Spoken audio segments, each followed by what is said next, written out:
Gracias. A ver, voy a Eh, presentarla. Aquí tenemos a la Máster Magali Vivas, que es doctora energética UNI, ingeniera química en innovación y desarrollo tecnológico. Es consultora en proyectos de energías renovables, biodiesel y biomasa, e innovación en procesos de la industria en general, automatización y control de procesos, diseño y construcción de equipos de procesos químicos. Muy buenas tardes, ingeniera. Muy buenas tardes. Muchas gracias por la invitación. Muy bien. Les agradezco bastante su participación. Este tema nació porque hemos escuchado últimamente un interés a nivel mundial del uso del hidrógeno verde como combustible, ¿no? Y por eso la pregunta, ¿no? ¿Será el combustible del futuro? Entonces vamos a hacer una introducción, cómo es que el hidrógeno puede entrar dentro de la matriz energética, qué se está haciendo, ¿no? A nivel mundial y ver qué aspectos son positivos y qué aspectos son negativos, ¿sí? Y también les comentaré al final un- una parte sobre lo que hacemos en mi grupo de investigación, que es procesos industriales de combustible. Como ya lo indicó Franco, soy magíster en ingeniería de procesos, tengo el doctorado en energética de la UNI y recientemente he tenido, digamos, la satisfacción de ser nombrada como investigadora RENACYT, ¿no? Entonces, ¿por qué hablamos del hidrógeno como combustible? Por ejemplo, he revisado mucha información respecto a el tema de la economía del hidrógeno y entre ellas encontré esta información muy interesante, ¿no? Que plantea sobre el G20, que es un grupo donde está integrado por 20 países que, digamos, evalúan cómo es su crecimiento económico, ¿no? Entonces, ahí, por ejemplo, vemos acá, voy a mostrar, por ejemplo, en esta muestran el crecimiento económico de estos grupos integrales, cómo es el consumo de energía que está ligado obviamente al crecimiento económico por las diferentes actividades económicas que involucra cada uno de estos países y obviamente generación de emisiones de CO2, ¿no?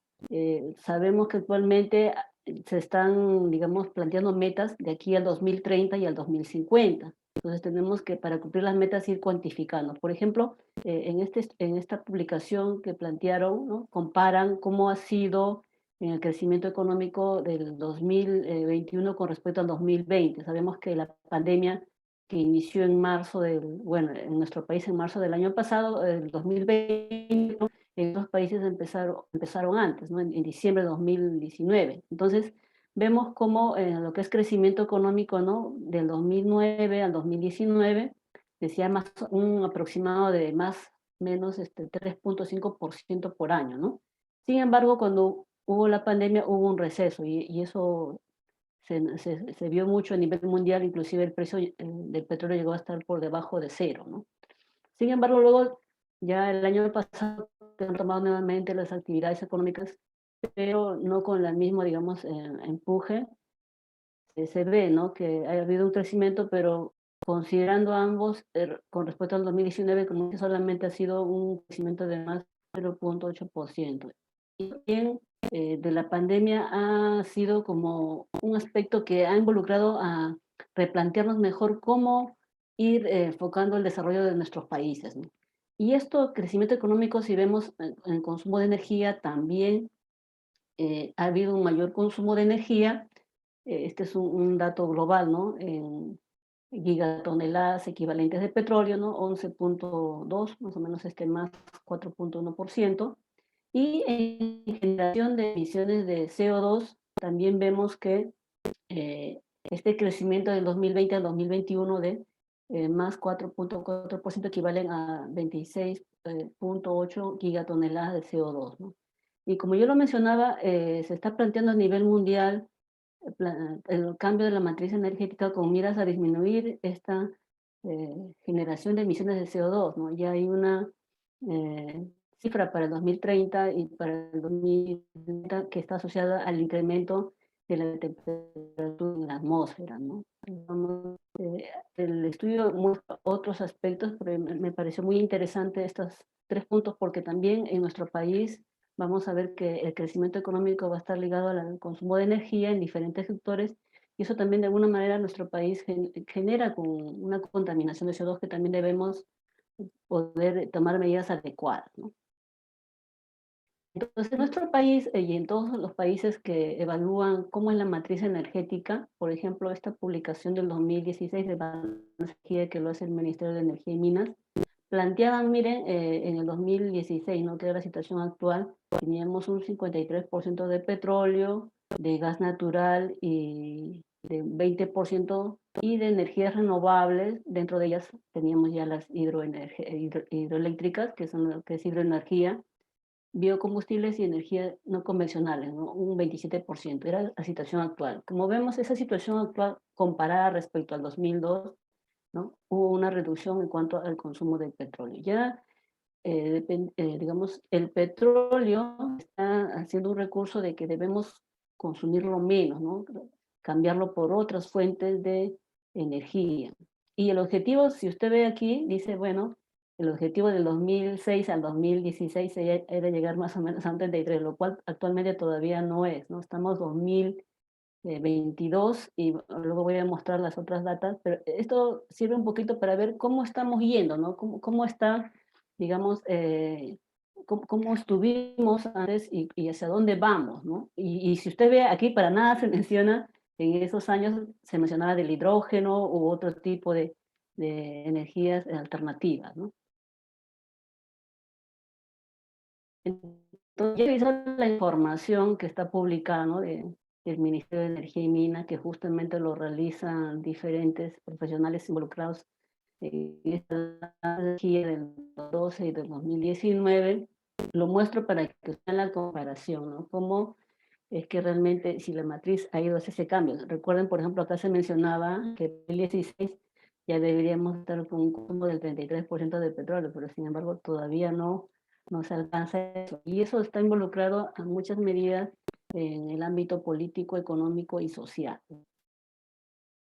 Entonces, de esas dos fuentes que estoy mencionando, que también lo pueden tener a su disposición en la web, ¿no?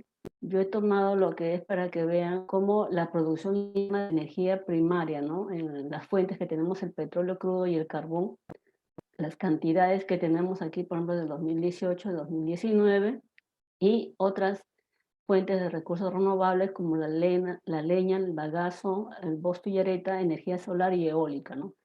Y con respecto al 2012, por ejemplo, aquí no se menciona para nada la energía eólica, porque en estos años todavía no había posibilidades de plantearse de tener proyectos con fuentes de energía eólica por el costo. Pero sin embargo, ya a partir del 2017 sí justamente se han visto una disminución en los costos, digamos, de estos sistemas, ¿no? De energía eólica, y que ha permitido, digamos, incrementar, ¿no? Si usted compara, por ejemplo, del 2012 la energía solar, que acá en terajoules, ¿no? Tenemos 501, en cambio en el 2019, también que está en terajoules, en la misma vez tenemos un mayor incremento, ¿no?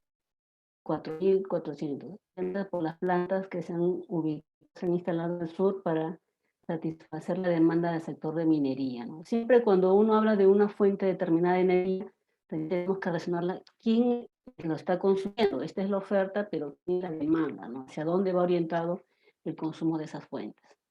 Esto es producción interna de energía primaria. Ahora, con respecto al balance comercial, que también es importante, las importaciones, exportaciones, por ejemplo, si vemos en el caso del petróleo, ¿no? Aquí en este cuadro del año 2019, vemos que las importaciones de petróleo expresadas en terajoules son mayores que a las exportaciones.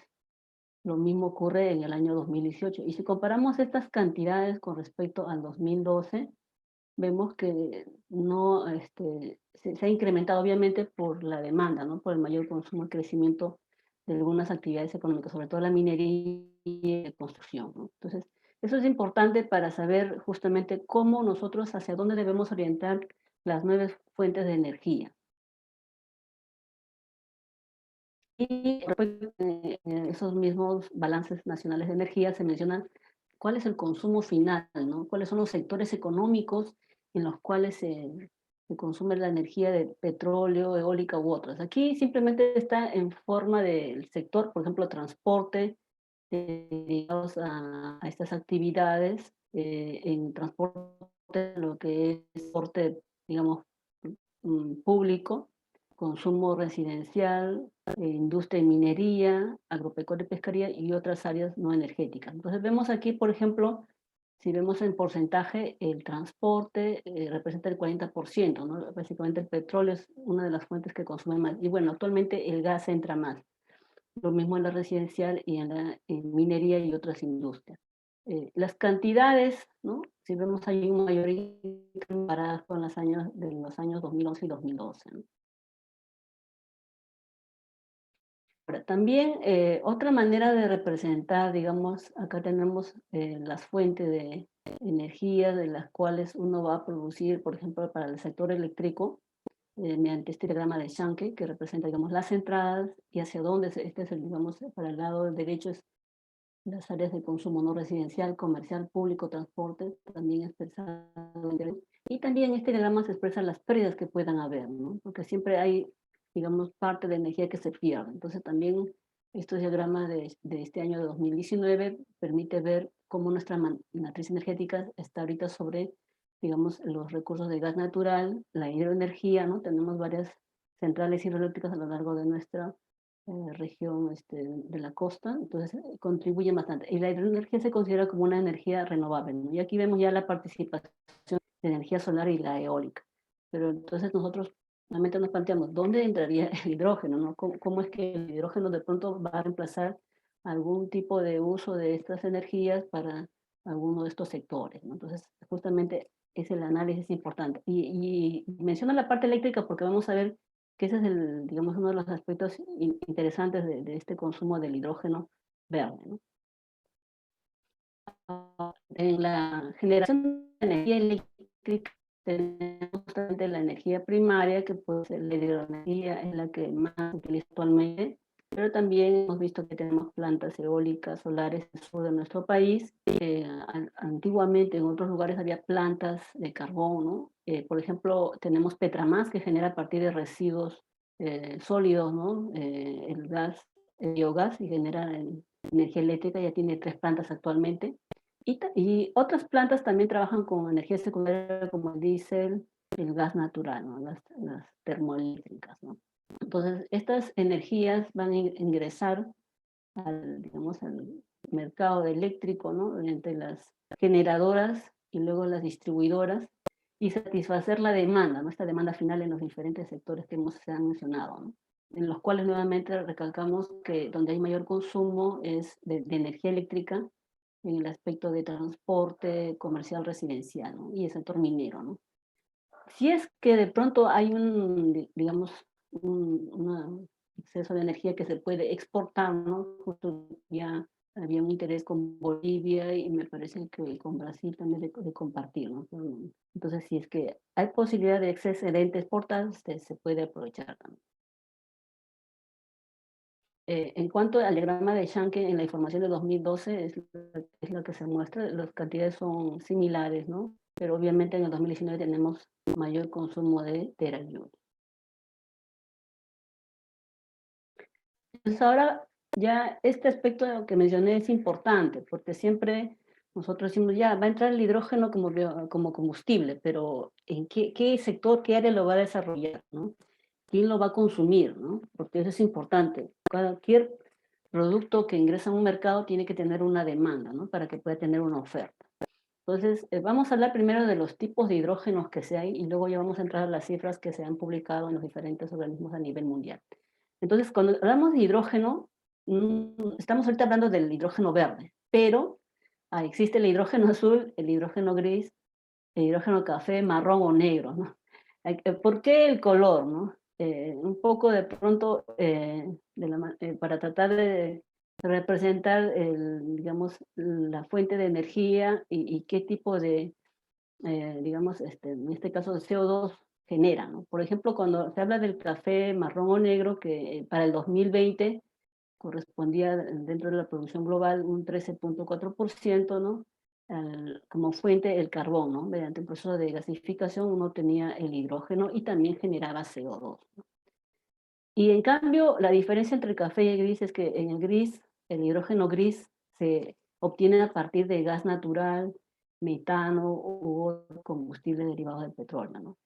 Este gas natural se le hace un proceso, digamos, de reformado con vapor, más o menos corresponde un 43.8%, ¿no? Cuando se produce el hidrógeno gris a partir de gas natural.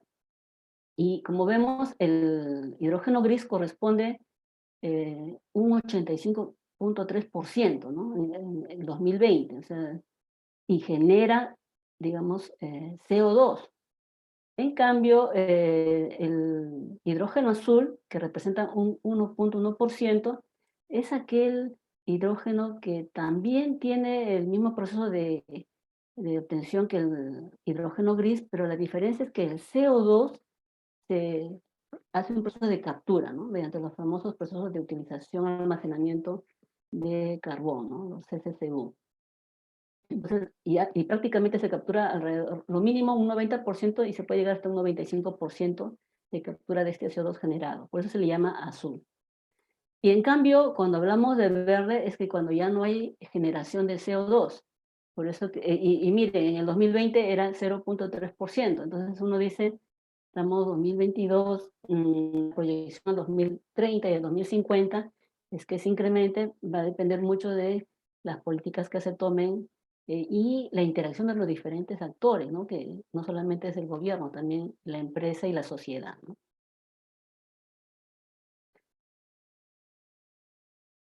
Respecto al hidrógeno gris, como le dije, la fuente es el gas, es un proceso de reforma, ¿no? Acá tenemos las ecuaciones químicas y este CO2 con el agua, porque es un proceso con vapor, como vemos se genera CO2, ¿no? Entonces, este hidrógeno muchas veces estaba destinado a las famosas celdas de combustibles, pero también tienen otros usos. También se puede utilizar para la obtención de amoníaco mediante otro proceso, ¿no? Entonces, por cada tonelada de hidrógeno que yo genero mediante este proceso de obtención de hidrógeno gris, se generan aproximadamente de 9 a 12 toneladas de CO2, ¿no? Lo cual no contribuye a la mitigación del cambio climático. El hidrógeno azul es el mismo proceso que hace el hidrógeno gris, pero el CO2, ¿no? Esas 12 toneladas que hablamos de CO2, son llevadas a un sistema de uso, almacenaje y captura de carbono, ¿no? Los famosos CCS o CCUS, ¿no? Que estas tecnologías deben tener por lo menos un 90% de captura de este CO2. Y en algunos se menciona que hasta un 95% pueden alcanzar. Entonces, de esa manera ya el hidrógeno gris pasa a ser un hidrógeno azul.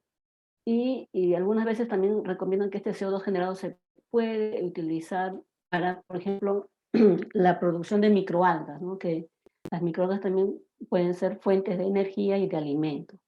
Y también el CO2 se puede destinar a las operaciones de extracción supercrítica, ¿no? Que se dan en algunos procesos. En cambio, el hidrógeno verde, a diferencia de los anteriores, ya no utiliza, digamos, el gas natural, sino lo que utiliza es el agua. Ese es el recurso, el agua. Entonces, el agua, en combinación con la energía eléctrica, ¿no? Para hacer un proceso de electrólisis del agua, y esta energía eléctrica va a provenir de fuentes renovables, como pueden ser la solar y la eólica, ¿no? Entonces, la solar y la eólica ya está demostrado, son tecnologías que emiten cero, son emisiones cero de CO2, por lo tanto son energías limpias. La única desventaja es que son energías intermitentes, porque si hablamos de solar, solamente serán en las horas donde tengamos disposición de esa energía solar. Y si hablamos de eólicas, pues en las horas donde hayan las corrientes de velocidad de aire apropiadas, ¿no? Y esa es una de las fuentes, digamos, de obtención del hidrógeno verde, que sería a partir de la electrólisis del agua, utilizando una energía eléctrica proveniente de fuentes de energía solar o fuentes de energía eólica. Pero también se está planteando como hidrógeno verde el uso de biomasa. Vamos a ver que hay biomasa, residuos que se pueden, digamos, aprovechar. Mencionaba yo que Petramas, por ejemplo, utiliza residuos sólidos, ¿no?, para generar energía eléctrica. Entonces, ya no utiliza energía eléctrica proveniente de energías renovables, de eólica o solar, sino del biogás, ¿no? Y con esa energía eléctrica, con la electrólisis del agua, puedo, digamos, generar también hidrógeno verde. Entonces, esto es a manera de, digamos, de resumen, diferenciar, ¿no? Porque el hidrógeno se ha producido no solamente como combustible, sino como un producto intermedio, como mencionaba, para producir amoníaco para lo que es los fertilizantes. Entonces, ahorita la tecnología más predominante para obtener hidrógeno es la electrólisis del agua. Y entonces ahí vamos a ver, más adelante vamos a mencionar, dentro de la electrólisis hay tres tipos de electrodos, ¿no? Los electrodos de solución alcalina con hidróxido de potasio, los electrodos de membrana, el POM, y los electrodos de óxido sólido, ¿no? Son digamos, las tres que están como tecnologías actualmente ya a nivel comercial, pero la que más electrólisis alcalina, ¿no? Entonces, pero la energía que uno consume en estas celdas electrolíticas van a provenir de fuentes de energías renovables como energía solar, energía eólica y también la hidroeléctrica, ¿no? Que también, hidroenergía, que también es una energía limpia, porque no genera CO2, ¿no? Veamos ese aspecto, porque a veces uno dice, ¿no? Si yo voy a instalar estas plantas de energía eólica, estos paneles solares van a ocupar un área determinada, ¿no? Que de pronto pueden cambiar el ecosistema, pueden afectar el área que está destinada, pero obviamente se hacen los estudios respectivos para que el impacto ambiental de estas tecnologías que van a proporcionar estas energías renovables no sea lo mínimo, ¿no? Entonces tenemos la electrólisis como alcalina como energía predominante para obtener el hidrógeno verde.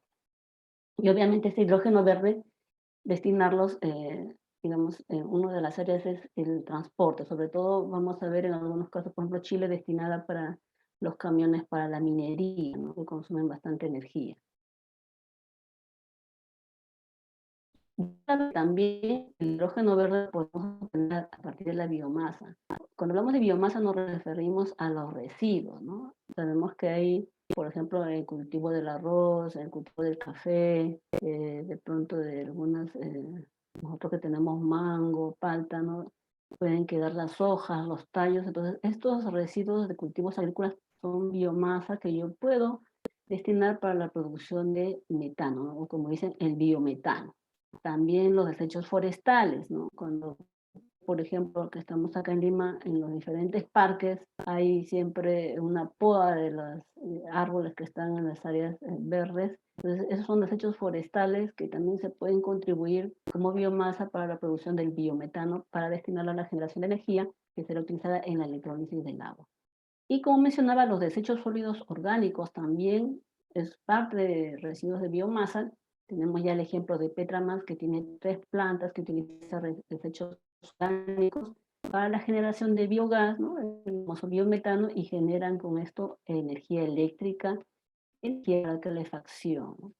También en algunos casos desechos animales. La gasificación no es el único proceso para la formación de esta biomasa en biometano, sino también hay otros como pirólisis, oxidación o fermentación. Pero la gasificación es la que, digamos, a nivel comercial es la que tiene mayor preponderancia.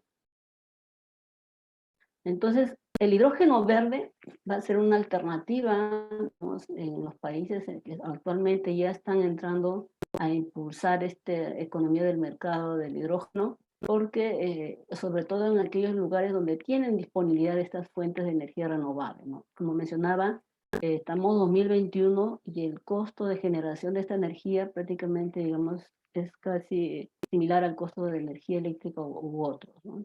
Por eso es que es asequible actualmente el empleo de estas energías renovables, porque su costo ha disminuido, ¿no? El costo de estos paneles solares es muy bajo porque justamente, por ejemplo, China, que los productores ha investigado mucho para poder hacer que tenga un costo de estos equipos más bajos, así como los, digamos, estas fuentes eólicas, ¿no? Pero nuevamente se utilizarán en las áreas donde ya están identificadas, que tienen un potencial que se puede aprovechar, ¿no? Nosotros, por ejemplo, en la zona sur ya tenemos en nuestro país nuestro mapa, digamos, de evaluación de energía eólica, así como evaluación de energía solar, ¿no? En las que se puede decir, sí, aquí conviene invertir y instalar este tipo de plantas. Entonces, teniendo ya estas plantas que generan energía eléctrica suficiente para hacer electrólisis del agua, y vamos a ver que vamos a generar hidrógeno, y este hidrógeno se va a almacenar y luego se va a distribuir para sus diferentes usos, ¿no?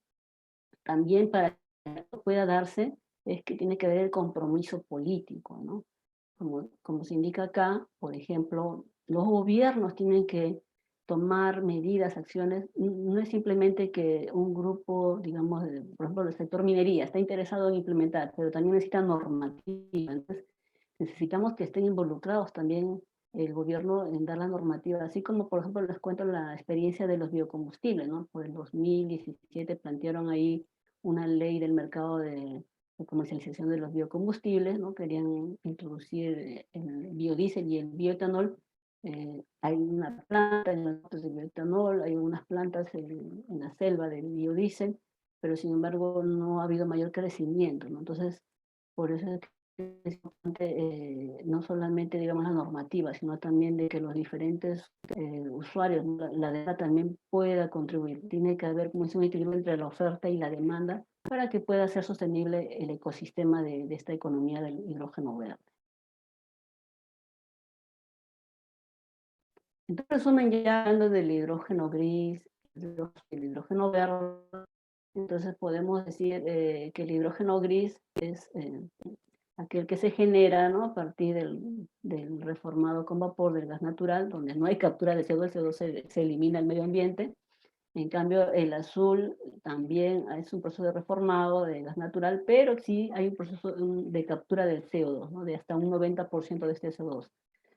El 10% ya se eliminará. En cambio, en el hidrógeno verde decimos que ya no utilizamos el gas natural, no utilizamos el metano, sino utilizamos el agua. Hacemos una electrólisis del agua y la energía eléctrica que se requiere de esta electrólisis la obtenemos de fuentes renovables como la eólica y la solar. Ahora ya tengo la diferencia entre estos tres, vamos a ver hacia el futuro, ¿no? En el mundo, cómo vamos a ir yendo, ¿no? ¿Cuál es la perspectiva, ¿no? Y no solamente es el aspecto económico, yo al inicio les mencionaba, ¿no? Tantos terajoules requerimos, pero también ese crecimiento económico, como mencioné en mi primera lámina, está asociada a una generación de CO2. Y como nuevamente recalco, hay objetivos que quieren cumplir a nivel mundial al 2030 y al 2000, si no estamos 2022, nos quedan 8 años para llegar al 2030 y ver si hemos cumplido, ¿no? Entonces, por ejemplo, aquí en esta publicación del Consejo Mundial de Energía, también hay un Consejo Mundial de Hidrógeno, miren, es del 2021, ¿no? Estamos aquí en el 2020, vemos que actualmente la producción de hidrógeno en megatoneladas, ¿no? Es alrededor de un poquito más de 100, ¿no? Megatoneladas, y la proyección hacia el 2030 y hacia el 2050, se plantean tres escenarios, ¿no? Si yo voy a consumir mayor hidrógeno, ¿no? Entonces, vamos a ver ese consumo, cuánto va a ser. Si es poco, sería, digamos, esta línea gris, vamos a ver por aquí, si es poco, pues significa que el efecto en la generación de CO2 también va a ser muy poco, y por lo tanto, es probable que al 2050 lleguemos a un incremento de temperatura de 2.3, lo cual no es lo que se quiere, ¿no? Lo que se quiere es llegar a menos de 2. Entonces, en cambio, si hay un consumo, digamos, moderado, ¿no? Medio, como se plantea aquí, entonces hace una proyección, si es medio, en los diferentes sectores que hemos mencionado, tenemos aquí esta línea naranja, vamos a ver que ese consumo medio va, digamos, de pronto a tener un efecto, ¿no? De un crecimiento de alrededor de 450 toneladas, ¿no? De hidrógeno. Pero si queremos llegar a un, digamos, a un alto consumo, y la cual ese alto consumo de hidrógeno va a involucrar una reducción en la generación de CO2, ¿no? Y eso va a tener un efecto en la temperatura de un cambio de menos de 1,8, que sería lo ideal, ¿no? Entonces, para eso vamos a tener que llegar a un consumo de hidrógeno de más o menos alrededor de un poco más de 600 megatoneladas, ¿no? En este lado del eje. En el otro lado se representa el hidrógeno en teravatios hora. Estas son proyecciones que se han hecho en función de estudios, digamos, a futuros escenarios, ¿no? ¿Cómo vamos ahí? Y eso va a depender de acciones, de medidas concretas que se deban tomar en la actualidad. Y justamente en esta publicación del Consejo Mundial de Energía menciona, por ejemplo, en este anexo, cuál es la estrategia, ¿no?, que se debe considerar. Como decía, debe ser una estrategia nacional de Estado. Por ejemplo, nuestro autor, ¿no?, de la universidad, el doctor López Chao, él desde que ha ingresado ha impulsado mucho justamente este tema del hidrógeno verde, ¿no?, en la economía del hidrógeno. Inclusive ya tenemos una asociación nacional de hidrógeno, ¿no?, que hizo sus actividades el año pasado, ¿no?, y en las cuales están, digamos, involucradas diferentes empresas del sector privado y también hay organismos nacionales. Entonces, por ejemplo, aquí en este anexo, que es de este año 2021 reciente, tenemos como país participante en Sudamérica a Chile, ¿no? Justamente Chile, vemos aquí cómo para que realmente se dé, digamos, el impulso de este mercado, tenemos que tener, como dice, objetivos ya planteados, ¿no? Aquí hay una estrategia ¿no?, con fechas, con proyectos, ¿no?, para poder desarrollar esta economía del hidrógeno verde. También vemos que es importante tener inversiones, digamos, medidas legislativas, reglamentarias, estrategias, estandarización, así como cuando empezó lo del biocombustible también, tener las normativas, los estándares y sobre todo el aspecto de transporte, ¿no? Dice, ya generé el hidrógeno, pero ahora ¿cómo lo transporto y lo distribuyo, no? Por ejemplo, el gas natural todavía estamos en eso de poder masificarlo a las viviendas, ¿no? Entonces, que no pase también esto, es lo mismo con el hidrógeno, es que si es que se utiliza para calefacción u otro. Entonces vemos que estos son algunos de los aspectos que se deben tomar en cuenta como estrategia nacional de un país para tener en cuenta el hidrógeno como digamos, una alternativa de cambio de su matriz energética. Y como se menciona acá, uno de los principales, ¿no?, es el proceso de carbonización al cual está comprometido el país, diversificar su suministro de energía, obviamente está asociado al crecimiento económico. Por ejemplo, Chile va en el norte del país, que es cercano a Tacna, va a implementar una planta para producir hidrógeno, pero con fines también de exportar. Entonces se dan cuenta, ya no es simplemente para el consumo interno, sino también para exportar, y eso involucra un crecimiento económico, ¿no? Y obviamente integrarlo con lo que es las energías renovables. Los sectores identificados en los cuales va a ir este hidrógeno, como vemos, tenemos en lo que es calefacción, en la industria, sobre todo en lo que es el hierro y acero, en algunas refinerías, energías de generación de energía eléctrica, en transporte. Entonces aquí este estudio es a manera de resumen de las diferentes estrategias que se han planteado en cada uno de los participantes, ¿no? No solamente Latinoamérica, ¿no? Está Europa, y también Canadá, ¿no? Y también en este estudio se plantea otros aspectos que se deben tener en cuenta, ¿no? La primera, las discrepancias entre países y regiones. Como se dice, tú quieres generar una economía de mercado, pero tienes que hacerlo de acuerdo a tus necesidades, a tu demanda, cómo están los sectores, ¿no? Los diferentes sectores de minería, transporte no es el mismo que se puede decir en cada uno. Por eso es que hay que hacerlo de acuerdo a tu necesidad, de acuerdo a tu realidad. Y como ya habíamos mencionado con respecto a los colores, ¿no?, hidrógeno gris, hidrógeno verde, hidrógeno marrón, entonces aquí también a veces de pronto hay una tecnología alternativa que de pronto dice, bueno, no, tú no eres verde porque estás generando CO2, pero habría que analizar un poco más, como se dice, para ver si realmente está contribuyendo a la mitigación de la generación de CO2. Y la tercera, involucrada a la primera, que siempre la demanda del hidrógeno va a establecerse en función de lo que realmente requiere el país, ¿no? Y de que los usuarios realmente se comprometan con un consumo. No vaya a ser que de pronto dicen, sí, voy a consumir hidrógeno, y al final dicen, no, no quiero consumirlo. Entonces eso también es muy importante para tener, como se dice, hacia el futuro el crecimiento de este mercado, de economía del mercado, de economía del hidrógeno. Y el aspecto, otro aspecto importante, ¿no? Si va a tener un, digamos, un nuevo mercado, ¿no? Va a participar en la economía, esto va a generar, como dice, crecimiento económico y también creación de empleo, ¿no? Es lo que habíamos visto de que cuando hubo el evento del COVID, pues hubo una tasa de desempleo muy alta, ¿no? Que se está recuperando, pero cuando hay la generación de un nuevo aspecto económico, entonces también va a haber generación de empleo, ¿no? Que también es otro aspecto, digamos, importante a evaluar. Entonces, ¿cómo, este ya es otra publicación de la Comisión de Transición de Energía, también de nivel mundial, la publicación del año pasado dice, cómo, hacia dónde va a ir la economía del hidrógeno, ¿no? Entonces vemos, había mencionado al inicio, ¿no? Por ejemplo, en la matriz de nuestro país tenemos lo que es electrificación, de pronto el área de minería, petróleo. Entonces aquí, por ejemplo, se está proyectando para el 2050, ¿no? En un escenario donde el hidrógeno pueda contribuir con un 68%, ¿no? de generación de energía eléctrica, un 5% para lo que es amonio o combustibles sintéticos, y esto para otros usos, ¿no?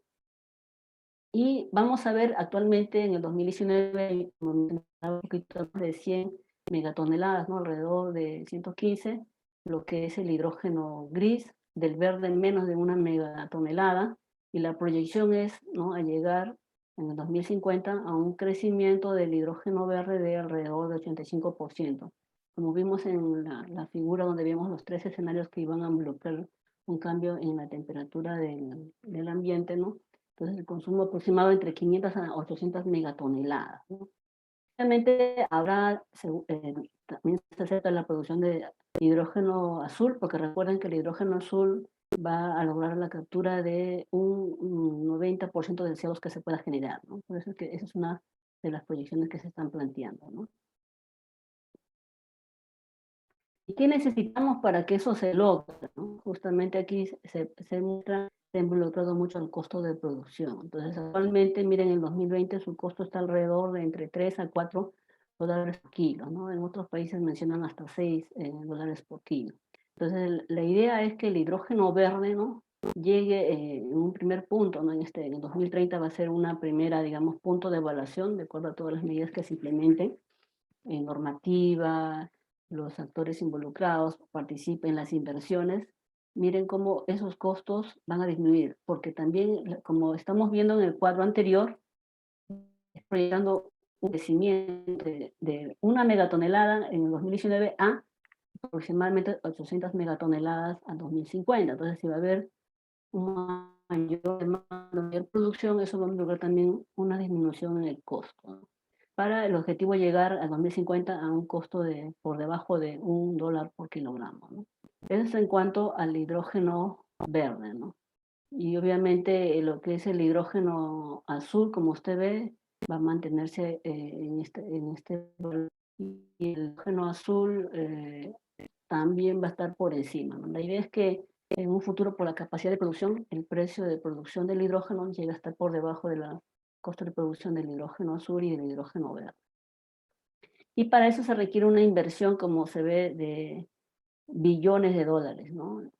Esto en términos de los países que están involucrados, que con el compromiso de poder plantear este cambio en su matriz energética.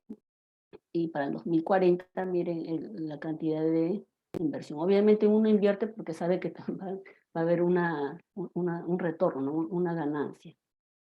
¿Y hacia dónde, digamos, en dónde vamos a emplear este hidrógeno verde? Ya se había mencionado, por ejemplo, en las refinerías, en la producción de amonio, producción de biometano, ¿no?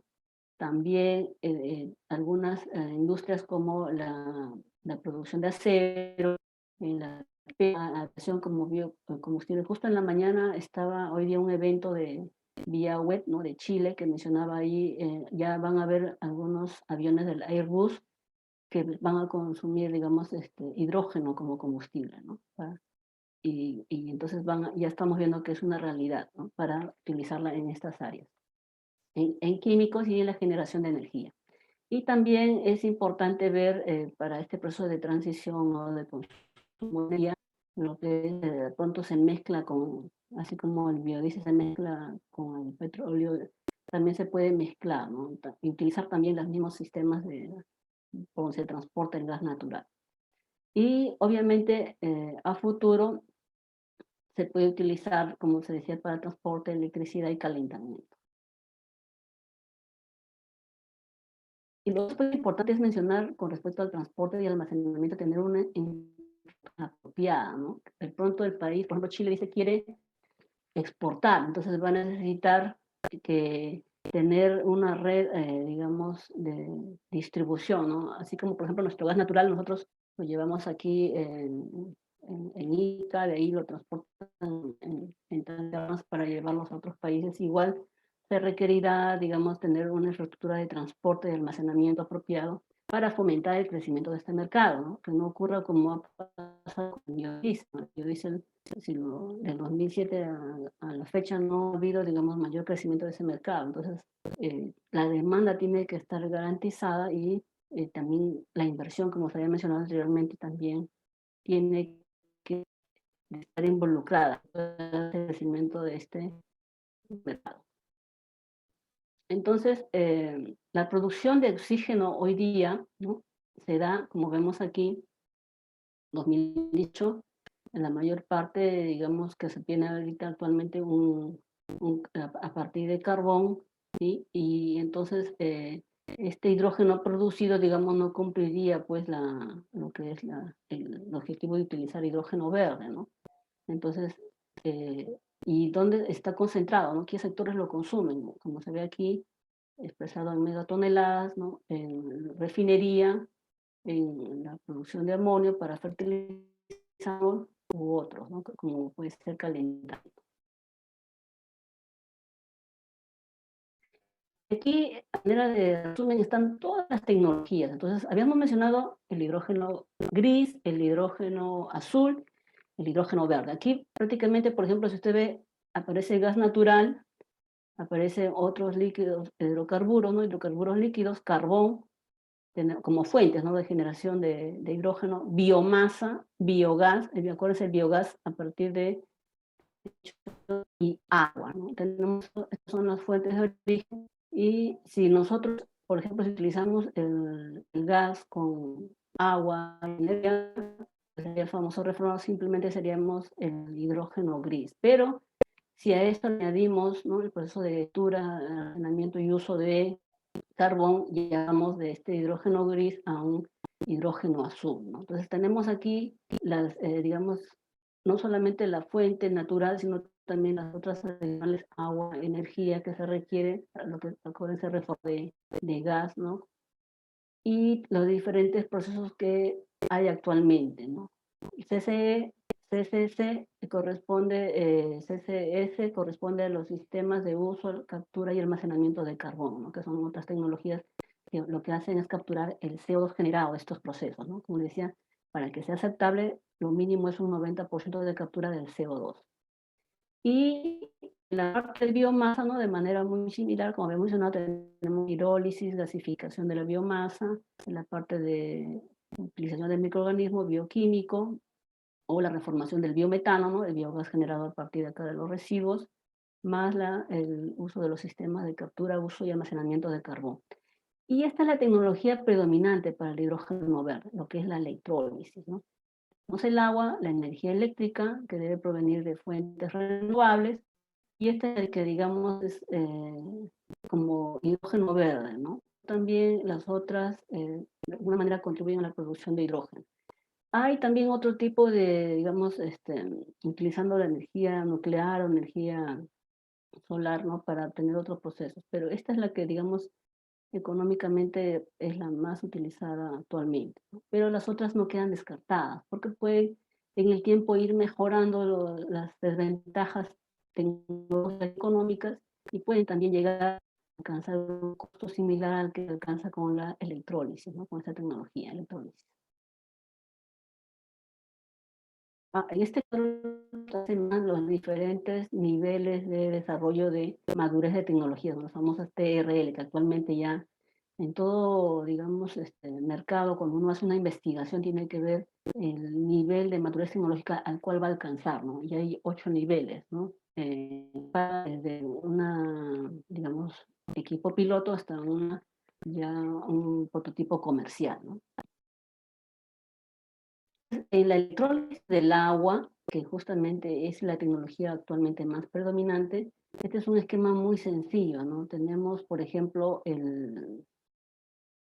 digamos, el líquido, en este caso si es una electrólisis alcalina, ¿no? Puede ser el agua, donde vamos a tener aquí en el cátodo la generación de hidrógeno y en el ánodo la generación de oxígeno, ¿no? Obviamente este oxígeno se libera al medio ambiente, también se puede hacer el uso en otra área.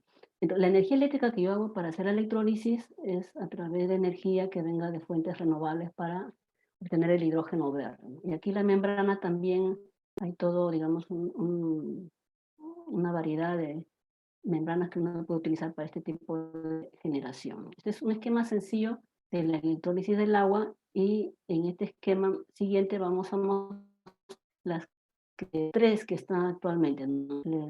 La celda de electrólisis alcalina, la celda de electrólisis de membrana de protones y la de óxido sólido, ¿no? Entonces vamos a ver que aquí tenemos el consumo, digamos, de la eficiencia energética, ¿no? Por kilogramo de cada una de ellas. La solución alcalina es un óxido de potasio. Aquí tenemos como electrólisis un polímero y en este caso tenemos un óxido sólido, ¿no? Generalmente uno metálico. Obviamente, como vemos, las diferencias, ¿no? Entre ellas van a ser la temperatura de operación. Al ser un óxido, digamos, sólido, las temperaturas son elevadas, ¿no? Aquí tenemos ya en la parte inferior las diferentes empresas comerciales, ¿no? Por ejemplo, en lo que es la membrana de protones, aquí de intercambio de protones, tenemos el Siemens, ¿no? Cummins, y, y también de otra fuente de manera similar, ¿no? Hablando de estos tres electrolizadores, tenemos como que esa eficiencia energética, como ven, por ejemplo, en el electrolizador alcalino, va a ir mejorando, porque va a seguir investigando para ir mejorando sus eficiencias, ¿no? Para llegar a una mayor eficiencia en cada uno de ellos. Aquí están los costos CAPES aproximados, no estimados. Entonces, en esta electrólisis del agua, del hidrógeno, la membrana de intercambio de protones justamente es un conjunto que va agrupado, ¿no? Y con respecto a la celda de electrólisis alcalina, estas presentan menos grado de corrosión. Aquí para poder decidirnos, ¿no? A entrar a este mercado, ¿cuánto es el costo, no? Por ejemplo, actualmente el costo por dólares por kilos de hidrógeno, tenemos aquí del hidrógeno gris, ¿no? Un costo de 0.7 a 2.2 con respecto al hidrógeno verde que actualmente está 2.6 a 4.5. Obviamente uno dice, no, si el hidrógeno verde me va a costar más, prefiero, digamos, de pronto el hidrógeno azul, pero la ventaja es que tú generas, digamos, el desarrollo de otras fuentes de energía, ¿no? Como el uso de las energías renovables, si es que la dispones, y también la generación de trabajo, ¿no? Obviamente a futuro, como se mencionó, este 2020 es ir reduciendo estos costos por las mejores innovaciones que se van a ir haciendo, de tal manera de llegar a un costo similar al hidrógeno gris. Y justamente aquí se está mostrando esto, ¿no? Vemos aquí para el hidrógeno verde, ¿no? Por ejemplo, cómo actualmente está el costo y la idea es va a ir reduciéndose, ¿no? Conforme se van ampliando también la capacidad de producción, ¿no? El escalamiento. Acá, por ejemplo, mencionan a Francia y en el caso del hidrógeno verde, dependiendo de la localización, tenemos a Chile, ¿no? Es lo que se está proyectando. Y con respecto a las, digamos, industrias que estarían involucradas y el sistema de distribución, proyectos de tubería y distribución, tenemos acá varios proyectos de esas, ¿no? Que van a estar comprometidas hacia el 2030, en este caso Iberdrola, por ejemplo, en España ya tienen, ya Alemania, otros que van a plantear ya el uso del hidrógeno dentro de sus economías, ¿no? Y también en lo que es a futuro, ¿no? Para el 2030 tenemos aquí, por ejemplo, una contribución de Chile, ¿no? Y él se está comprometiendo con 25 gigawatts, sumando los 40 de la unidad de la Unión Europea, ¿no? A los 35, creo que se muestra en la siguiente diapositiva. Entonces, el puede llegar a 2030, ¿no? De la Unión Europea, ya con Chile a 65, cómo los costos van a ir bajando, ¿no? De tal manera que van a ser, digamos, atractivos, ¿no? Y como mencionaba, lo importante es la logística, ¿no? La logística que debemos tener para la distribución, el transporte, ¿no? Entonces, ya tengo el hidrógeno verde, entonces tengo que, a través de unos gasoductos o hidroductos, dependiendo de si lo transporto en forma de gas o en forma de líquido o camiones cisternas, lo voy a transportar de pronto por buques, camiones, gasoductos, y también de pronto un sistema de almacenamiento temporal, ¿no? También hay almacenamiento geólico, digamos, en unas cavernas en el subsuelo, y también un proceso de conversión y reconversión química, ¿no? Liquefacción y regasificación. Como ven, esto también va a involucrar una inversión, ¿no? No solamente es la producción, sino también el transporte y el almacenamiento para finalmente llegar al uso final de los actores que van a consumir este hidrógeno verde. Ya hablando ¿no? Justamente yo decía, aquí en Perú ya tenemos un Consejo Mundial del Hidrógeno, y en Perú también el año pasado, ¿no? En marzo me parece, ellos han, digamos, logrado tener ya, como ven acá, la participación de empresas, ¿no? Algunas de ellas generadoras de energía eléctrica como Enel, otras que están asociadas al campo de la minería, ¿no? Cerro Verde, y lo mismo ocurre en otros países, ¿no? Como en Chile. También, obviamente, esta asociación, que su primera etapa tienen ahí en su página web publicaciones de los estudios que se han planteado de qué es lo que puede hacer nuestro país, ha tenido el apoyo de la Asociación Nacional de Chile, ¿no? Del hidrógeno de Chile. También hay en México, y me parece que Colombia también se ha incorporado a esto del consumo del hidrógeno. Y en una de sus publicaciones ahí se menciona pues que sería la proyección del mercado del hidrógeno en nuestro país, ¿no? En la zona sur, en la zona norte y en la zona centro, ¿no? Hay algunas áreas donde podemos generar energía eléctrica a través de eólicas o paneles para lo que es solar, ¿no? Tenemos ya las hidroeléctricas, tenemos esta electricidad que se va a llegar a la planta, ¿no? de hidrógeno a través de electrolizadores, se va a almacenar, luego viene el proceso de corte para luego de deshidrogenación, ya ese hidrógeno volverlo a convertir como energía eléctrica para transporte u otras. Entonces vemos cómo, pero como digo, aquí esto sería como un ecosistema energético en el cual cada uno va a cumplir un rol, en la cual va a haber una demanda, una oferta, y también tiene que haber una normativa, así como actualmente hay para lo que es el gas natural y otros combustibles, ¿no? Y obviamente hemos visto, de acuerdo a las, digamos, anteriores vistas, el hidrógeno verde es lo que se quiere que se crezca en el futuro. El hidrógeno azul también, porque el hidrógeno gris está todavía alrededor de un 80%, ¿no? Entonces, ambos, digamos, hidrógenos azul y verde van a depender de la producción de los recursos solar, eólico, y así como el uso de la parte hidroenergética, ¿no? Tenemos, me dicen, en Cusco, la planta de Cachimayo, que produce hidrógeno para producir amoníaco, ¿no? lo hacen a través de la electrólisis. Entonces ahí ya tenemos una planta, digamos, no estamos, digamos, cero en este aspecto de uso de tecnologías de electrólisis para obtener hidrógeno, ya existe en nuestro país. Y en la mañana en el colegio estuve en alguno de los paneles y justamente ahí, por ejemplo, proyectaban, ¿no?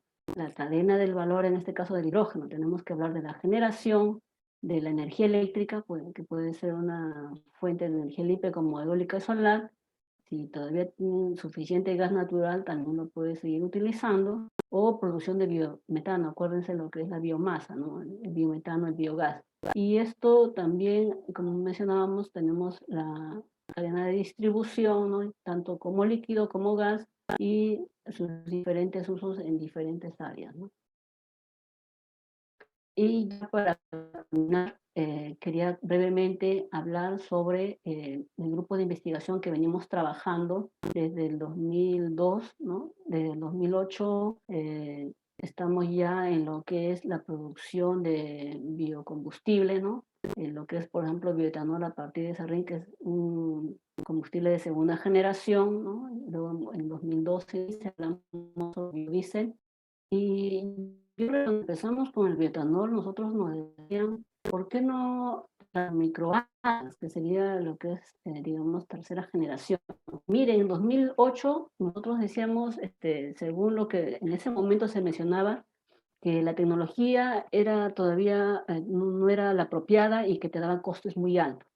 Pero sin embargo, actualmente ya hay producción de microalgas cuyos costos se han bajado. Entonces yo considero que también actualmente en nuestro país debemos entrar, ¿no? Nosotros como la academia, ¿no? Que provee de grupos integrados por alumnos, estudiantes y egresados, contribuir, digamos, en el fortalecimiento del uso de este biocombustible. Por eso nosotros actualmente estamos trabajando con biomasa, pero residuos, por ejemplo, de bagazo de caña de azúcar, o para obtener biocrudo, ¿no? Que también es una tecnología que en la Comunidad Europea también se está promoviendo bastante. Entonces, si la producción de hidrógeno también está entrando ya desde hace un par de años, sería interesante también entrar ahí como grupo de investigación para aportar. Y aquí, justamente esta es la planta que tenemos ahí para la producción de bioetanol a partir de desechos lignocelulósicos. Este es nuestro reactor de hidrólisis. Y ya para terminar como reflexión, de acuerdo a todo lo que se ha mostrado, y hay más información para leer, sobre todo en lo que es tecnología, ¿no? Porque uno dice, pero ¿qué más hay dentro de los electrolizadores? Claro, cada uno de ellos, ¿no? Los electrodos, la celda, la membrana, la manera como yo voy a almacenar, cómo voy a distribuir, tiene también todos sus detalles, pero eso ya sería para otra exposición. Entonces, considerando todo lo que se ha mencionado, ¿no? El escalamiento de la producción de hidrógeno va a involucrar una inversión, digamos, grande, ¿no? Que en un principio de pronto será subsidiada. Ahora la pregunta es quién la va a subsidiar. Obviamente, en este caso, los que están interesados en producir y que también tengan una demanda que lo consuma, ¿no? También vamos a ver que de todas maneras va a ser muy competitivo a futuro, ¿no? Como se menciona aquí ya los escenarios que se han analizado tanto en Brasil, Alemania, China, y con respecto al gas natural. O sea, el hidrógeno va a ser competitivo con respecto al uso de gas natural en estos países.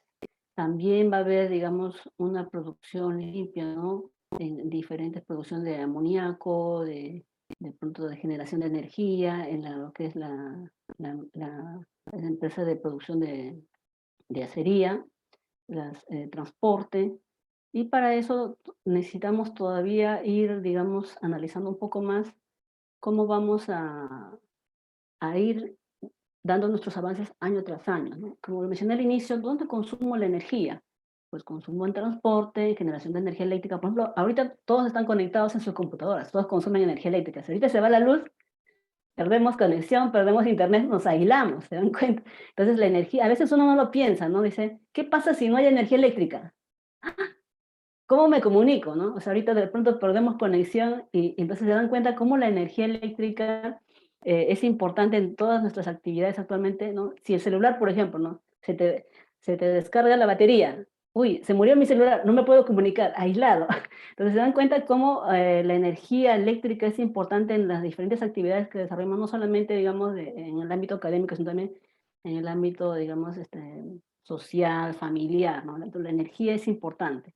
También consumimos la energía para lo que es calentamiento, ¿no? Tanto en la industria, se mencionan estos sectores porque estos son los que se han identificado que consumen mayor consumo de energía, ¿no? Lo que es acería, cemento, papel, alimento, aluminio, en lo que es calentamiento de países donde requieren, digamos, por las temperaturas del ambiente, ¿no? Por ejemplo, ahorita en Estados Unidos están por debajo de 0 grados, entonces ellos requieren una fuente de energía para sus edificios, para sus residencias, para los centros comerciales. Entonces se dan cuenta y para producir de pronto algún tipo de producto, ¿no? Como fertilizantes, recuerden que los alimentos, los diferentes alimentos que consumimos requieren de fertilizantes.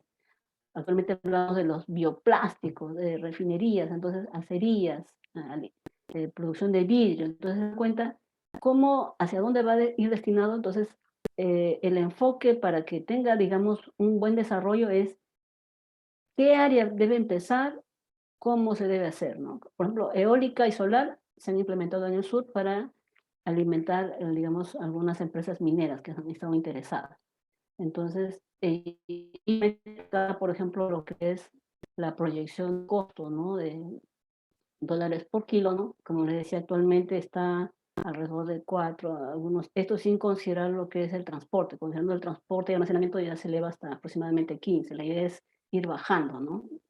Y eso va a depender mucho de las políticas que va a tener en nuestro país. Y eso justo con esto voy a terminar, como dice aquí en esta publicación de la Agencia Internacional de Energía, que no solamente analiza lo que es, digamos, el consumo de las energías renovables, sino también nuestro mundo, nuestro planeta va a seguir consumiendo petróleo y en algunos casos carbón, si es que es una fuente que tienen ellos, pero la idea es que si realmente queremos seguir teniendo hacia futuro digamos, un desarrollo apropiado para las nuevas generaciones, es ir cambiando, ¿no? De nuestra matriz energética. Ya dejemos de consumir menos el petróleo y sus derivados y busquemos otras energías renovables.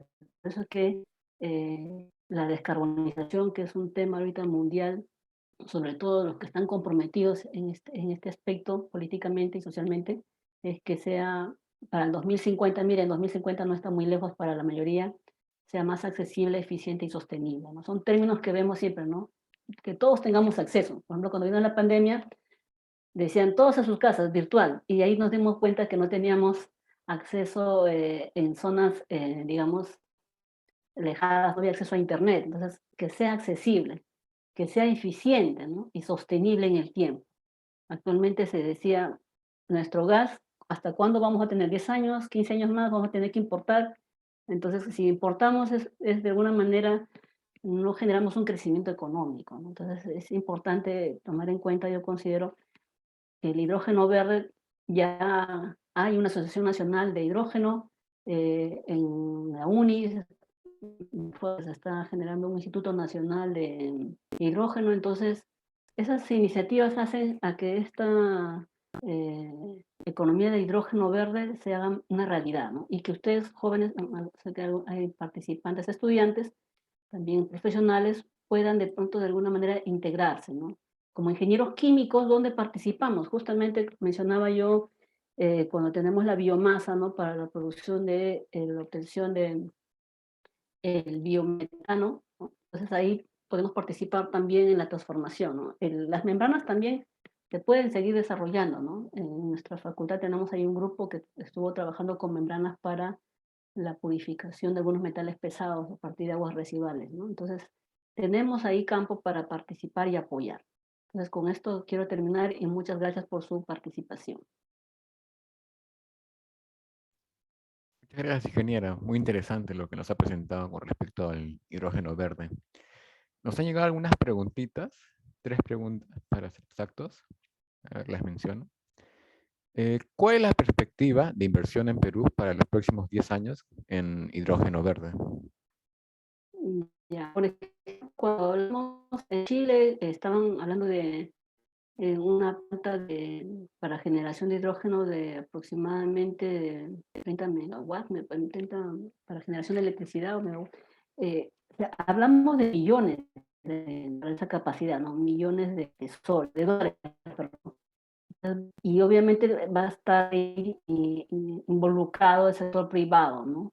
Obviamente, como mencionaba, si va a, digamos, a haber una ganancia, ¿no? Porque uno no invierte para perder, ¿no? Invierte para ganar. Entonces también, digamos, un aproximado. Pero ahí están, ¿no? Acá están los interesados. Enel, Cerro Verde, ¿no? Van a, digamos, ellos, por ejemplo, Cachimayo les decía que ellos ya generan hidrógeno, ¿no? Y producen electricidad o, de tantos megavatios. Ahorita no tengo el dato exacto, pero ya tenemos, ¿no? O sea, hay una planta ya productora de hidrógeno, pero el hidrógeno lo destinan para producir amoníaco. Entonces, con esta experiencia de Cachimayo podemos ver, ¿no? En qué otras partes algunas empresas estén interesadas en invertir, ¿no? Entonces, sí, si ya tenemos como Cachimayo como primera experiencia que esta empresa fue alrededor de 1960 y tantos. Entonces, imagínense a la fecha, y dice que de muy buena eficiencia energética, ¿no? Comparada con las plantas existentes actualmente. Entonces, podemos tener ya, digamos, hacer una realidad acá en nuestro país, ¿no? Pero no solamente es la producción, recuerden, tiene que ver también lo que es la distribución y almacenamiento, ¿no? La demanda. Yo voy a producir, pero ¿quién me va a consumir? Es importante. A ver, aquí tenemos otra pregunta. Dice, conociendo las pocas capacidades de nuestro gobierno para manejar los combustibles fósiles, ¿será diferente con el hidrógeno verde? Yo considero que ya teniendo acá, por ejemplo, la Asociación Peruana de Hidrógeno, el Instituto Nacional de Hidrógeno que se va a crear, ya hay, como se dice, una fuerza que va a impulsar, ¿no? Que va a plantear inquietud para que pueda, digamos, el gobierno tomar en cuenta. Porque como yo mostré en la matriz energética, para nada ahí se menciona el hidrógeno. ¿Por qué? Porque todavía de pronto no ha habido esa conciencia. Por ejemplo, una de las primeras actividades que ha hecho la Asociación Peruana de Hidrógeno, y ustedes la pueden buscar ahí en YouTube, está, digamos, programas de capacitación, ¿no? El año pasado hizo 2, 3 programas. ¿Por qué? Porque para difundir conciencia, porque a veces cuando uno no conoce, de pronto dice, uy, por ejemplo, una de las desventajas del hidrógeno, ¿no? ¿Qué pasa? Que si hay una fuga, puede haber una explosión. Por ejemplo, en la mañana escuché la noticia de que hubo un derrame de petróleo, ¿no? Y que tiene 10 días para mitigar ese impacto de ese derrame, ¿se dan cuenta? Entonces, tiene que haber bastante información. Ahorita está información para concientizar y también para que puedan, digamos, favorecer las inversiones, ¿no? Ya están los estudios, ¿no? Hay unas publicaciones de la Asociación Peruana de Hidrógeno en la cual se ve hacia dónde se puede invertir, ¿no? Cuánto de potencial hay. Entonces, es simplemente ya ir y pedir, ¿no? A nuestros gobernantes, ¿no? Porque su labor de ellos es legislar en función de una necesidad, de una demanda, ¿no? Y eso es lo que Chile también, como ven acá, la Asociación Chilena de Hidrógeno le está dando mucho soporte acá a la Asociación Peruana de Hidrógeno para que ya, ellos ya tienen desde 2017, entonces ellos tienen una experiencia más ganada, porque no les digo que Chile ya está yendo con una planta en el norte del país de Chile para producir hidrógeno con miras de exportar, porque ya han visto, han dicho, sí, va a haber un consumo, sí me van a comprar. Entonces se dan cuenta cómo Chile ya se está proyectando. Entonces yo considero que nosotros, para que el gobierno pueda, digamos, caminar sobre esto, es dar, ¿no? Nosotros pedir, demandar, ¿no? Que queremos al gobierno enviarles las normativas apropiadas para que ellos puedan aprobar, ¿no? Así como ocurrió con los biocombustibles. En ese momento se generó una mesa de biocombustibles para que justamente aportaran y se diera esa normativa, ¿no? Que a la fecha me parece que no ha habido mucha modificación. Entonces, lo mismo considero, si ya tenemos esa experiencia con biodiesel, hay alguien que quiere preguntar, creo ahí he visto en el chat, Pedro Florencia está pidiendo la palabra. Sí, sí, tiene la mano levantada. A ver, le voy a activar el ¿Me audio. puede dar?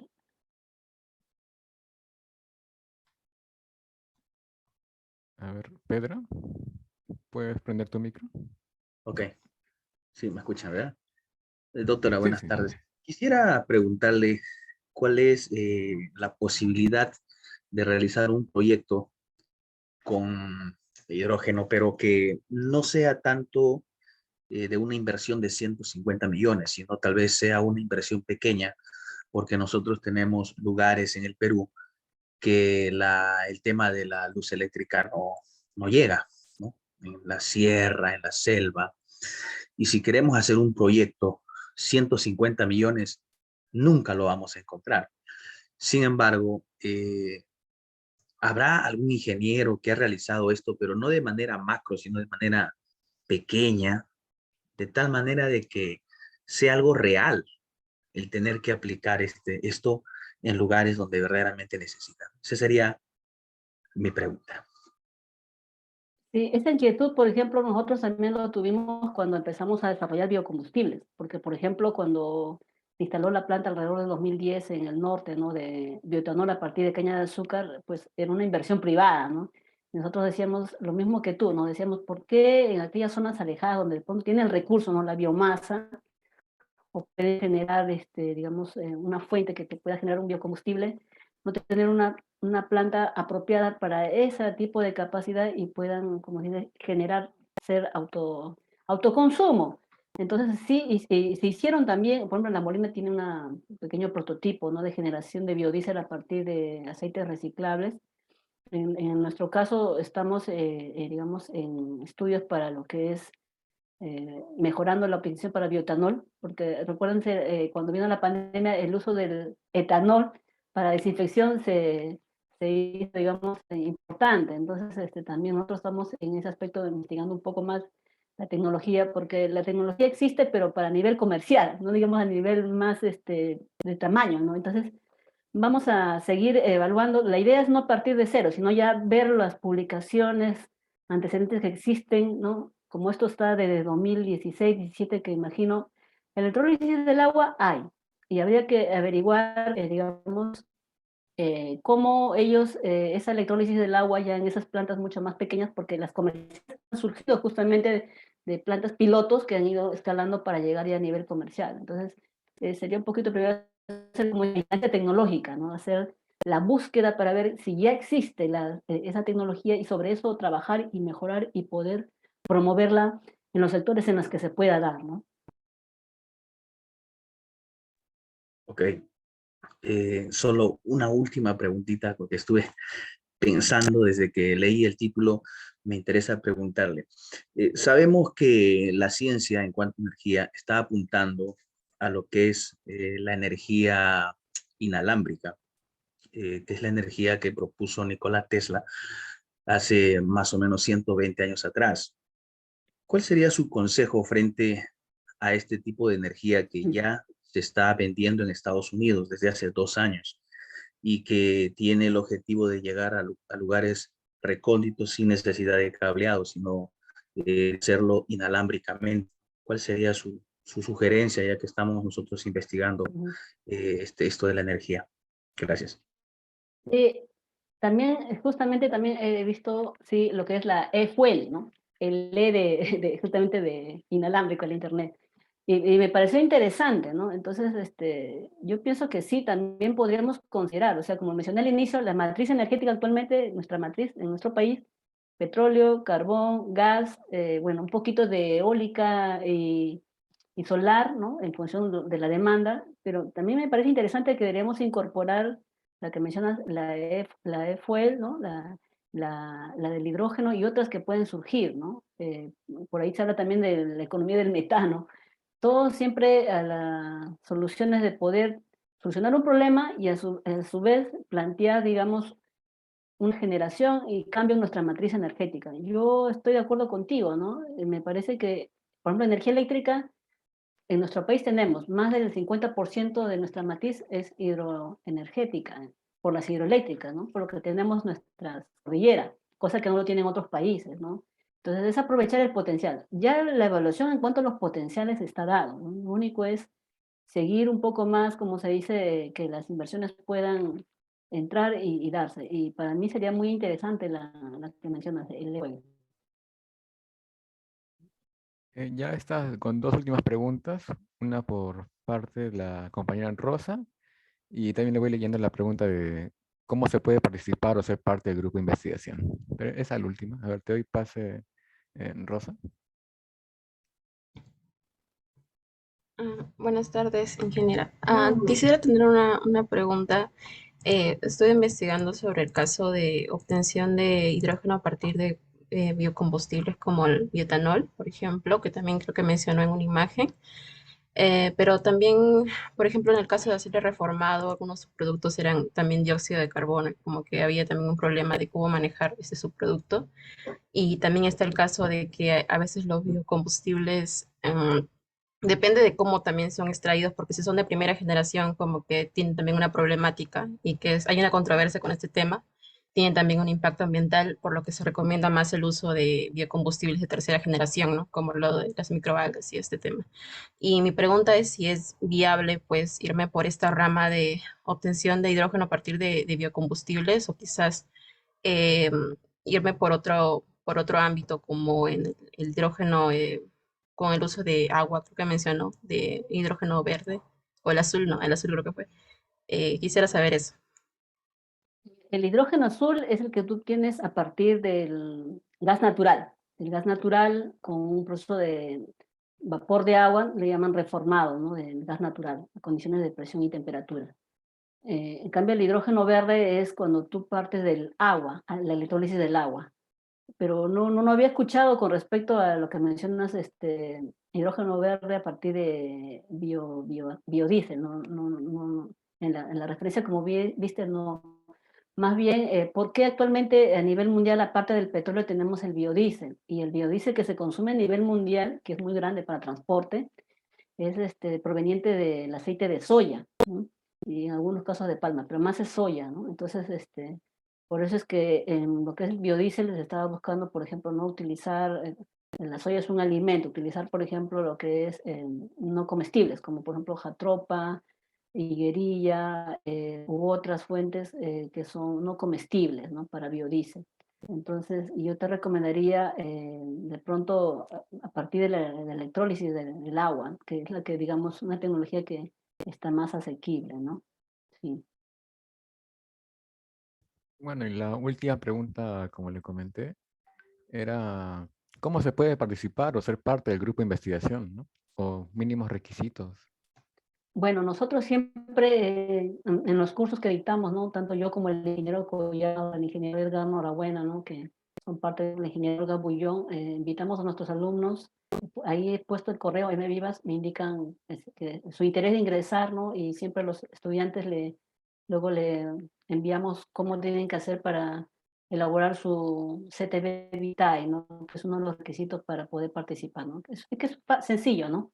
Y en principio es el tener el interés, el ánimo de participar, y ya luego se va coordinando, ¿no? Justamente el año pasado hemos estado ahí trabajando con el HTL, vamos a seguir este año trabajando, y con otro grupo estamos trabajando con cáscara de café para tener bioetanol, y el otro grupo a partir de papa, alcohol de papa y alcohol de camote, ¿no? Porque a veces hay papa y camote que no se aprovechan, o sea, no se consumen, es un residuo, entonces obtener alcohol a partir de esos residuos que no se aprovechan, ¿no? Entonces, pueden escribir ahí, puesto en el chat, mi correo, para que me digan, ¿no? Y yo ya les envío el correo. En el caso de estudiantes egresados, si también están interesados, también pueden escribir, ¿no? Para ir coordinando, ¿no?